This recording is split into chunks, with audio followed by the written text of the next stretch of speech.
حافظ محمد انور ماشاء اللہ حافظ ہے ماشاء اللہ ماشاء اللہ.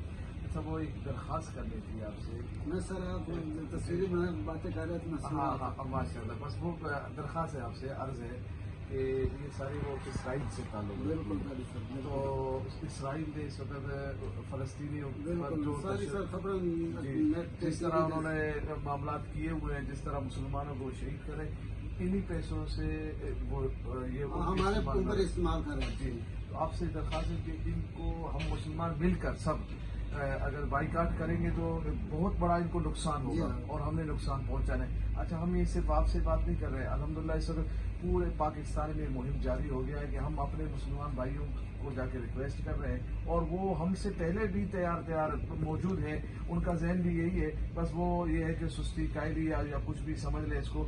الحمدللہ جہاں بھی ہم جا رہے ہیں اور یہ پیغام دے رہے ہیں وہ ہماری بات کو سمجھ رہے ہیں اور قبول کر رہے ہیں. تو ہم امید رکھیں گے کہ آپ ان چیزوں کو نہیں رکھیں گے. ہمارے جو پاکستانی جتنے بھی اشیاء ہیں ان کو ہم استعمال کریں، ان کو ہم زیادہ لائیں. تو اس سے کیا ہوگا کہ ہمارے ملک میں ترقی بھی آئے گی، اور یہ جو ہمارے اوپر پریشانیاں ہیں یہ ہمارے انگریزوں نے ہی ہمارے اوپر مسلط کیا ہوا ہے. تو بڑی مہربانی، شکریہ آپ نے ہماری بات کو اتنا توجہ سے سنا اور آپ نے ایگری بھی کر لیا. شکریہ، بہت شکریہ جی، بہت شکریہ. ہمارے امیر محترم نے بھی اس چیزوں کے لیے اذان دے دی ہے، امیر کراچی نے بھی لوگوں کو آگاہی دی ہے. اب آپ لوگوں کا کام ہے کہ اس پہ جو ہے نا لبیک کہیں. شکریہ. جزاک اللہ. ہم تحریک لبیک پاکستان کی جانب سے ٹھیک ہے ماشاء اللہ. کراچی کے امیر ہے، ماشاء اللہ امیر کراچی. شکریہ، بہت بہت محبت.